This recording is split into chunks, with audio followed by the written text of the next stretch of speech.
Hi, എല്ലാവർക്കും നമസ്കാരം. നമുക്ക് കാറ്റത്തെ കിളിക്കൂട്ടിലെ നിധിയുടെയും സുധീഷിൻ്റെയും വരാൻ പോകുന്ന ആഴ്ചയിൽ നല്ലൊരു കഥ കേൾക്കാം. എല്ലാ ദിവസവും ചാനലിലൂടെ വീഡിയോ അപ്ലോഡ് ചെയ്യുന്നതാണ്. എൻ്റെ ചാനൽ ആദ്യമായി കാണുന്നവരാണെങ്കിൽ ഒന്ന് സബ്സ്ക്രൈബ് ചെയ്യണേ. വീഡിയോ ഇഷ്ടപ്പെടുവാണെങ്കിൽ ലൈക്ക് ചെയ്യണേ, കമൻറ്റ് ചെയ്യണേ. അങ്ങനെ നിധി ഹോസ്റ്റലിലോട്ട് മാറി താമസിച്ചിരിക്കുകയാണ്. നിധിയെടുത്ത് ഒരുപാട് തവണ സുധീഷ് ഫോണിൽ കൂടി ക്ഷമാപണമൊക്കെ നടത്തുന്നുണ്ട്. അതിനുശേഷം പേപ്പറിനകത്ത് സോറി എന്നൊക്കെ എഴുതി കമ്പനിയിൽ ഓഫീസിൽ നിധിയെ കാണാൻ ശ്രമിക്കുന്നുണ്ട്. പക്ഷേ ഓഫീസിലുള്ളവരോട് നിധി പറഞ്ഞിരിക്കുന്നത് സുധീഷ് തൻ്റെ ഒരു കസിൻ മാത്രമാണെന്നാണ്. താലി കെട്ടിയ കാര്യമൊന്നും അവർക്കാർക്കും അറിയത്തില്ല. അതുകൊണ്ട് തന്നെ സുധീഷിനെ കണ്ടിട്ട് നിധി വലിയ മൈൻഡൊന്നും കൊടുക്കുന്നില്ല. ആ സമയത്ത് അവർ ചോദിക്കുന്നു, എന്ത് പറ്റി നിധി കസിനെ കണ്ടിട്ട് മൈൻഡ് ചെയ്യാതെ പോകുന്നത്? ഞാനും അവളും തമ്മിൽ ചെറിയൊരു പിണക്കത്തില്ല, അതുകൊണ്ട് അവൾ എന്നോട് പിണങ്ങി നടക്കുമെന്നൊക്കെ സുധീഷ് ഓഫീസിലുള്ളവരെ കൺവിൻസ് ചെയ്യിക്കാൻ ശ്രമിക്കുന്നുണ്ട്. പക്ഷേ നിധി അതൊന്നും മൈൻഡ് ചെയ്യുന്നില്ല. എത്ര തവണ സുധീഷ് ഫോൺ വിളിച്ചിട്ടും നിധി ഫോൺ എടുക്കാനോ ഒന്നും സംസാരിക്കാനോ പോലും തയ്യാറാവുന്നില്ല. സുധീഷിനങ്ങ് ഭയങ്കര ടെൻഷനുമാണ്. അതിനുശേഷം നിധിയെ കാണാത്തതിൻ്റെ ടെൻഷനിൽ തന്നെ നികേഷിന് പനി പിടിക്കുകയാണ്. ഓവറായിട്ട് ഓരോ കാര്യങ്ങളൊക്കെ ആലോചിച്ച് നികേഷിന് പനിയാവുന്നുണ്ട്. അതിനുശേഷം രാവിലെ സുഭാഷ് ജോലിക്ക് പോവാതെ നികേഷിനെ കെയർ ചെയ്യുകയാണ്. ആ സമയത്ത് പറയും, കുഴപ്പമൊന്നുമില്ല സുഭാഷ് ചേട്ടൻ ജോലിക്ക് പോയിക്കോ, ഞാനിവിടെ കിടന്നോളാമെന്ന് പറയും. അത് വേണ്ട.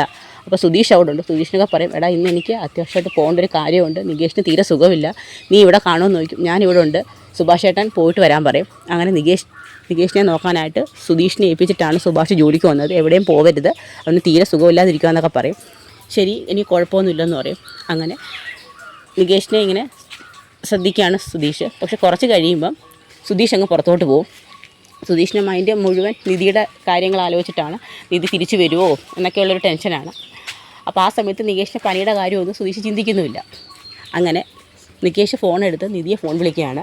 ഫോൺ വിളിക്കുമ്പോൾ നികേഷിൻ്റെ ശബ്ദം വല്ലാതിരിക്കുമ്പം നിധി ചോദിക്കുന്നുണ്ട്, എന്ത് പറ്റി നികേഷ് നിനക്ക്? എനിക്ക് തീരെ സുഖമില്ല ഏട്ടത്തി, നല്ല പനിയുണ്ട്.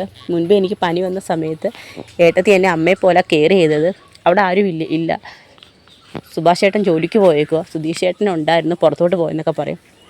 നിനക്ക് നല്ല വയ്യാഴിക ഉണ്ടെന്ന് തോന്നുന്നു. എനിക്ക് ശബ്ദമൊന്നും പുറത്തോട്ട് വരുന്നില്ലെന്നൊക്കെ പറയും. ഇത് കേൾക്കുമ്പോൾ നിധിക്ക് നല്ല ടെൻഷനാണ്. നിധി പെട്ടെന്ന് തന്നെ പറയും, എനിക്ക് വീട്ടിലോട്ട് പോകണമെന്ന് പറയും. അങ്ങനെ നിധി വീട്ടിലോട്ട് വരികയാണ്. ആ സമയത്ത് നികേഷിനെ കാണുന്ന നിധിക്ക് നല്ല ടെൻഷൻ ആവുകയാണ്. നിധി നോക്കുമ്പം നികേഷ് പനി പിടിച്ച് വയ്യാതെ കിടക്കുകയാണ്. അങ്ങനെ നിധി പെട്ടെന്ന് കാപ്പിയൊക്കെ ഇട്ട് കൊടുക്കും, കുറച്ച് കഞ്ഞിയെ കോരി കൊടുക്കും. അപ്പോഴാണ് നികേഷ് ഫുഡൊക്കെ കഴിക്കുന്നത്. അതിനുശേഷം നമ്മുടെ സുഭാഷ് വരികയാണ്. സുഭാഷ് വരുന്ന സമയത്ത് നികേഷിനെ നോക്കാതെ സുധീഷ് അവിടെ കാണത്തില്ല. ആ സമയത്ത് സുധീഷിനെ ഒത്തിരി വഴക്ക് പറയും, നിന്നെ ഏൽപ്പിച്ചിട്ടില്ലേ ഞാൻ ജോലിക്ക് പോയത്, നീ എന്തുകൊണ്ടാണ് നികേഷിനെ ശ്രദ്ധിക്കാതിരുന്നതെന്നൊക്കെ പറയും. അങ്ങനെ ഒരുപാട് വഴക്ക് പറയുന്നുണ്ട് നികേഷിനെ ശ്രദ്ധിക്കാതെ പുറത്ത് പോയതിന്. അതിനുശേഷം നിധി വന്ന് നികേഷിനെ കണ്ട കാര്യമൊക്കെ സുഭാഷിനോട് പറയുന്നുണ്ട്. അതിനുശേഷം നിധി പിന്നെയും വീട്ടിൽ വന്ന് പിറ്റേ ദിവസവും നികേഷിനെ കാണുന്നുണ്ട്. അപ്പോഴത്തേക്ക് എല്ലാവർക്കും വലിയ സന്തോഷമാവും. ഉടനെ പറയും, മോളെ നീ ഇനി ഇവിടെ തിരിച്ചു പോകരുത്, നികേഷിന് നിന്നെ കാണാതിരിക്കാൻ കഴിയത്തില്ല, അവൻ നിന്നെ കാണുന്ന സ്വന്തം അമ്മയുടെ സ്ഥാനത്ത് തന്നെ, അവൻ എല്ലാ ദിവസവും ഇരുന്ന് കരച്ചിലും സങ്കടമൊക്കെയാണെന്നൊക്കെ പറയും. നിധിക്കാണെങ്കിൽ നികേഷിനെ കാര്യം ആലോചിക്കുന്നവരും നല്ല ടെൻഷൻ തന്നെയാണ്.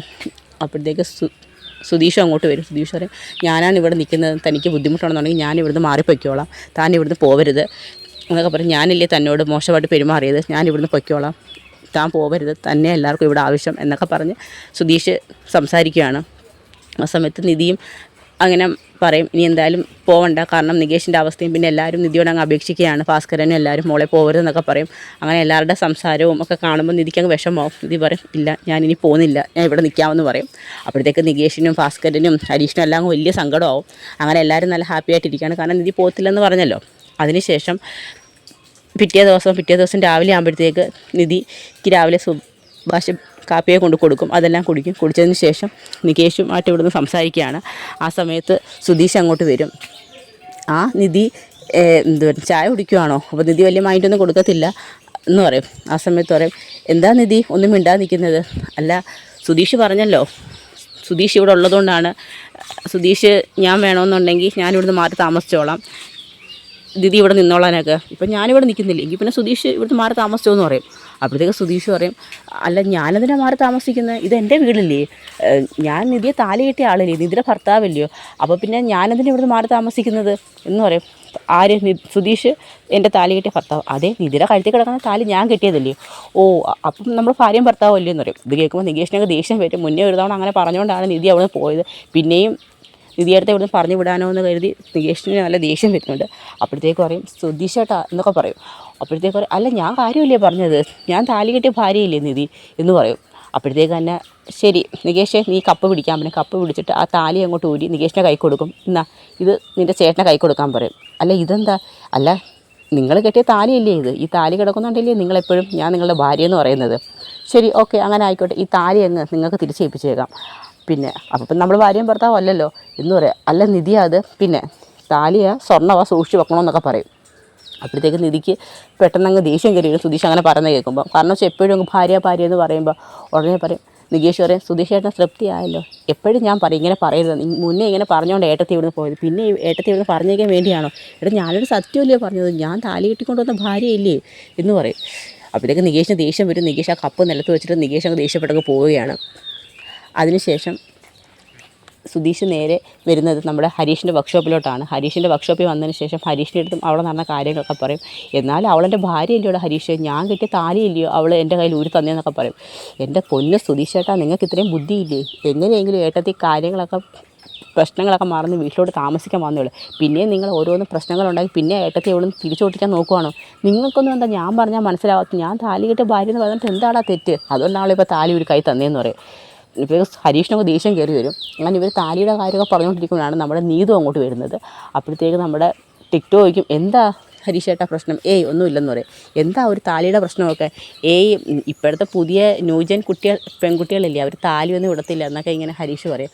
ആ അത് ശരിയാണ്, ഇപ്പോഴത്തെ ന്യൂജൻ പെൺകുട്ടികൾ ആരും ഇപ്പോൾ താലിയൊന്നും ഇടത്തില്ല, ഇപ്പോൾ താലിയൊക്കെ ഒരു ഔട്ട് ഓഫ് ഫാഷനല്ല, ഇപ്പോൾ താലി സിന്ദൂരൊക്കെ ആരാ ഇടുന്നത്, മാക്സിമം കല്യാണം കഴിച്ചിട്ടില്ലെന്ന് അറിയിക്കാൻ ആൾക്കാർ നോക്കുന്നതെന്നൊക്കെ പറയും. എന്താ ഇപ്പോൾ അങ്ങനെ ഒരു കാര്യം പറയാം? അല്ല സുധീഷ് ചേട്ടൻ്റെ ഭാര്യ സുധീഷ് ചേട്ടൻ്റെ കൈ താലി ഊരി കൊടുത്തെന്ന് പറഞ്ഞു. ഓ അതാണോ പ്രശ്നം, താലി തിരിച്ചു ഓടിക്കാൻ ഒരു മാർഗ്ഗം ഉണ്ടോയെന്ന് പറയും. ഉടനെ സുധീഷ് ചോദിക്കും, അതെന്താ? ഞാനിവിടെ വരുമ്പോഴേ എന്നോട് അടി കൂടാതിരുന്നാൽ മതിയെന്ന് പറയും. ഉടനെ സുധീഷിനൊക്കെ ദേഷ്യം കയറി. സുധീഷ് പറയും പൊടി എന്ന് പറഞ്ഞുകൊണ്ട് സുധീഷ് നീതുവിനെ അവിടെ നോട്ടിക്കുകയാണ്. അതിനുശേഷം പിന്നെ കാണിക്കുന്നത് നമ്മുടെ നിധിയുടെ ഓഫീസാണ്. അങ്ങനെ നമ്മുടെ നിധിയുടെ ഓഫീസിൽ നിധി വന്നതിന് ശേഷം ഇൻഡിപെൻഡൻ്റായിട്ട് ഒരു വർക്കൊന്നും നിധി ഏറ്റെടുത്ത് ചെയ്തിട്ടില്ല. അങ്ങനെ അവിടെ ഒരു മീറ്റിംഗ് നടക്കുന്നുണ്ട്. മീറ്റിംഗ് എല്ലാം കഴിഞ്ഞതിന് ശേഷം അവർ ഡിസൈഡ് ചെയ്യും ഒരു ഇൻഡിപെൻഡൻ്റ് വർക്ക് നിധിക്ക് കൊടുക്കുകയാണ്. അതും മുമ്പ് ദിവ്യയുടെ ഹെൽപ്പോട് കൂടിയാണ് നിധി ചെയ്തുകൊണ്ടിരുന്നത്. അപ്പോൾ നിധിക്ക് സ്വന്തമായിട്ട് ഒരു വർക്ക് കിട്ടണം. അപ്പം അവിടെ പ്രദീപ് എന്ന് പറഞ്ഞ 2 MDമാരുണ്ട്. അപ്പം അവർ പറയുന്നുണ്ട് നമുക്ക് ഇപ്പം പുതിയ വീട്ടിനെക്കാട്ടിലും ഇപ്പോൾ ട്രെൻഡ് ആയിക്കൊണ്ടിരിക്കുന്നത് പഴയ വീടുകളാണ്.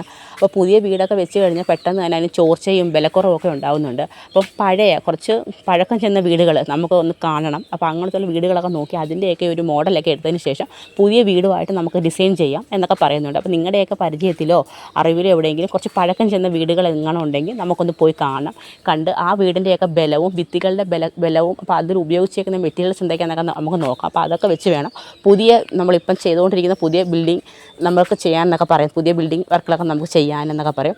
അപ്പം നിധി പറയും. അപ്പം നിധി ആലോചിക്കും, ഞാനിപ്പോൾ താമസിച്ചുകൊണ്ടിരിക്കുന്നത് ഒത്തിരി പഴക്കം ചെന്ന വീട്ടിലല്ലേ എന്ന് പറയും. അപ്പം നിധി പറയുന്നുണ്ട്, സാർ ഞാനിപ്പോൾ താമസിക്കുന്നത് ഒത്തിരി പഴക്കം ചെന്നൊരു വീട്ടിലാണെന്ന് പറയും. ഓ ആണോ, നമുക്ക് ആ വീടൊന്ന് വിസിറ്റ് ചെയ്യാൻ പറ്റുമോ നിധി എന്ന് ചോദിക്കും. അതിനെന്താ സാർ, ഷുവർ നമുക്ക് അങ്ങോട്ട് പോകാമെന്ന് പറയും. ഓഫ് കോഴ്സ് നമുക്ക് അങ്ങോട്ട് പോകാമെന്ന് പറയുന്നുണ്ട്. അങ്ങനെ വീട്ടിൽ വരികയാണ്. വീട്ടിൽ വരുന്ന സമയത്ത് രാത്രി എല്ലാവരും കൂടി ഫുഡ് കഴിക്കാതിരിക്കുന്നുണ്ട്.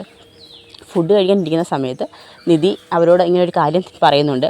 ഇങ്ങനെ ഞാൻ സുഭാഷ് ചേട്ടാ എൻ്റെ കമ്പനിയിൽ പുതിയൊരു വർക്ക് ഞാൻ ഇൻഡിപെൻഡൻ്റായിട്ട് ചെയ്യാൻ പോവുകയാണ്. അപ്പോൾ അതിൽ സാറ് പറയുന്നത് കുറച്ച് പഴമയുള്ള വീടുകളൊക്കെ അവർക്കൊന്ന് കാണണം. അപ്പോൾ അതിൻ്റെ ഒരു ബലവും അപ്പോൾ അതിൻ്റെ ഒരു മോഡലൊക്കെ ഒന്ന് കാണണം. അപ്പോൾ അതുകൂടിയൊക്കെ ചേർത്ത് വേണം ഞങ്ങൾക്ക് പുതിയ വർക്കുകൾ ചെയ്യാൻ.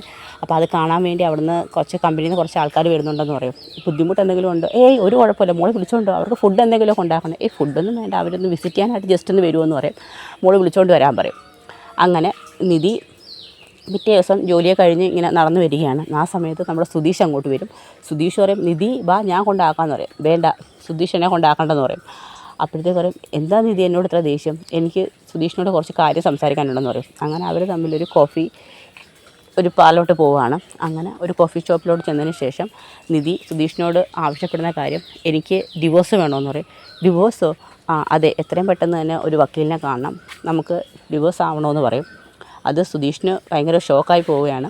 കാരണം സുധീഷ് ഒട്ടും എക്സ്പെക്റ്റ് ചെയ്യാത്തൊരു കാര്യമായിരുന്നു അത്. അപ്പോൾ അതിനുശേഷം നിധി അത്രയും പണ്ട് നിധി ഇറങ്ങി വരികയാണ്. അങ്ങനെ പിറ്റേ ദിവസം കമ്പനിയിൽ നിന്ന് എല്ലാവരും കൂടി വീട് കാണാനായിട്ട് വരുന്നുണ്ട്. പ്രദീപും ദിവ്യയും അവരുടെ കുറച്ച് ടീം അംഗങ്ങളും കൂടി വരുന്നുണ്ട്. വീട് കാണുമ്പോൾ തന്നെ പറയും, ഇത് നല്ല ഒരുപാട് പഴക്കം ചെന്ന വീടാണല്ലോ, അപ്പം വീട്ടിന് നല്ല ബലമുണ്ട്, അതുകൊണ്ടാണ് ഇത്രയും വർഷമായിട്ട് ഈ വീട് ഇങ്ങനെ നിലമ്പത്താതെ ഇങ്ങനെ നിൽക്കുന്നത്. അങ്ങനെ ഭാസ്കരനും വീട്ടിനെക്കുറിച്ച് കുറച്ച് കാര്യങ്ങളൊക്കെ പറഞ്ഞു കൊടുക്കുന്നുണ്ട്. അപ്പോൾ നമുക്ക് ഇതേ മോഡലിലൊക്കെയുള്ള കുറച്ച് വീടുകളൊക്കെയാണ് നമുക്ക് ചെയ്യാൻ നമ്മൾ ഉദ്ദേശിക്കുന്നത് എന്നൊക്കെ പറയാം. അങ്ങനെ വീടിൻ്റെ അകവും പുറമൊക്കെ അവർ പോയി കാണും. കണ്ടതിന് ശേഷം അവർ തമ്മിൽ സംസാരിക്കുകയാണ്. അങ്ങനെ പ്രദീപും നിധിയായിട്ട് കുറച്ച് കൂടുതൽ സംസാരിക്കുകയൊക്കെ ചെയ്യുന്നുണ്ട്. അതൊന്നും നമ്മുടെ സുധീഷിന് അങ്ങോട്ട് ഇഷ്ടപ്പെടുന്നില്ല. സുധീഷ് അതൊക്കെ ഇങ്ങനെ നോക്കി നിൽക്കുകയാണ്. അങ്ങനെ നികേഷും ഹരീഷും എല്ലാവരും കൂടി സംസാരിക്കുന്നുണ്ട്. അതിനുശേഷം പറയും എങ്കിൽ ബാ നമുക്ക് പോകാമെന്ന് പറയും. അങ്ങനെ പെട്ടെന്ന് വന്നിട്ട് ദിവ്യ ഡോറൊക്കെ തുറന്ന് കൊടുക്കും. അപ്പോഴത്തേക്ക് നിധി ഫ്രണ്ട് ഡോറിൽ കയറും, പ്രദീപും കയറും. അങ്ങനെ എല്ലാവരും കൂടി കയറി തിരിച്ച് കമ്പനിയിലോട്ട് പോവുകയാണ്. ആ സമയത്ത് സുധീഷ് ഓടി വന്നിട്ട് സുഭാഷിനെ പറയും കണ്ടില്ലേ ഞാൻ ഡോറ് തുറന്ന് കൊടുത്തത്, അപ്പോൾ അവൾ അവിടെ കയറിയില്ല, ഉടനെ ഫ്രണ്ട് ഡോറിലോട്ട് കയറി പോയേക്കുന്നു, അവൻ്റെ കൂടെ ഫ്രണ്ടിൽ കയറി ഇന്ന് പോകേണ്ട കാര്യമുണ്ടോ എന്നൊക്കെ പറയും. എന്ത് പാടാ സുധീഷ് ഇതെന്ന് ചോദിക്കും. ഉടനെ നികേഷ് എന്താ സുധീഷ് ചേട്ടാ ഇത്, ഇപ്പോഴത്തെ കാലത്ത് ഇങ്ങനെയൊക്കെ ഉണ്ടോ, ജോലി ചെയ്യുന്നവർ തമ്മിൽ ഫ്രണ്ട് സീറ്റിലിരുന്ന് പോയെന്ന് വെച്ചപ്പോൾ എന്താ പ്രശ്നം, എന്നാലും അവൾ എൻ്റെ ഭാര്യയല്ലേ. സുധീഷെ നീ നിർത്തിക്കോ, നീ 24 മണിക്കൂർ ഇത് തന്നെ പറഞ്ഞുകൊണ്ടിരിക്കുന്നു, ഇത് നിധിക്ക് ഒട്ടും ഇഷ്ടപ്പെടുന്നില്ല, വെറുതെ അവളെ ദേഷ്യം പിടിപ്പിക്കാൻ വേണ്ടി നീ വെറുതെ ഓരോന്നിങ്ങനെ പറഞ്ഞുകൊണ്ടിരിക്കില്ലെന്ന് പറയും. സുഭാഷ് ചേട്ടാ ഞാൻ സത്യമല്ലേ പറഞ്ഞത് എന്ന് പറയും. നീ ഇവിടെ സത്യം പറഞ്ഞിരുന്നു ബാടാ നികേഷ് എന്ന് പറഞ്ഞുകൊണ്ട് സുഭാഷ് നികേഷിനെ വിളിച്ചങ്ങ് അകത്ത് കൂട്ടിക്കൊണ്ട് പോവുകയാണ്. സുധീഷിനാണെങ്കിൽ നല്ല ടെൻഷനുണ്ട്. ഒരു ഭാഗത്ത് നിധി ഡിവോഴ്സ് വേണമെന്ന് പറഞ്ഞ് നിർബന്ധം പിടിച്ച് നിൽക്കുന്നു. പിന്നെ മറുവശത്ത് കമ്പനിയിലുള്ള ആ പ്രദീപ് എന്ന് പറഞ്ഞ പയ്യനുമായിട്ട് നിധി കൂടുതൽ അടിക്കാൻ സംസാരിക്കാൻ ചെയ്യുന്നു. ഇതൊക്കെ സുധീഷിനൊക്കെ ഭയങ്കര ഓവർ ടെൻഷൻ വരുന്ന കാര്യങ്ങളാണ്. അങ്ങനെ നിധിയുടെ കാര്യത്തിലങ്ങ് സുധീഷിന് ടെൻഷനാണ്. ഇനി അവൾ എന്നെ ഉപേക്ഷിച്ചെങ്ങാനും പോകുമോ, ഡിവോഴ്സ് കിട്ടിയതിന് ശേഷം അവൾ വേറെ ആരും വിവാഹം കഴിക്കുമോ എന്നൊക്കെയുള്ളൊരു ടെൻഷനൊക്കെയാണ് സുധീഷിന്. അപ്പോൾ അതിൻ്റെയൊക്കെ കഥകളാണ് നമ്മൾ ഇനി വരുന്ന ദിവസങ്ങളിൽ കാണാൻ പോകുന്നത്. അപ്പം ഇതിൻ്റെയൊക്കെ ബാക്കി വിശേഷങ്ങൾക്കും കഥകൾക്കുമായിട്ട് നമുക്ക് കാത്തിരിക്കാം. എല്ലാവർക്കും വീഡിയോ ഇഷ്ടമായെങ്കിൽ ഒന്ന് സബ്സ്ക്രൈബ് ചെയ്ത് സപ്പോർട്ട് ചെയ്യണേ. എല്ലാവർക്കും ഒരു നല്ല ദിവസം നേരുന്നു. നന്ദി.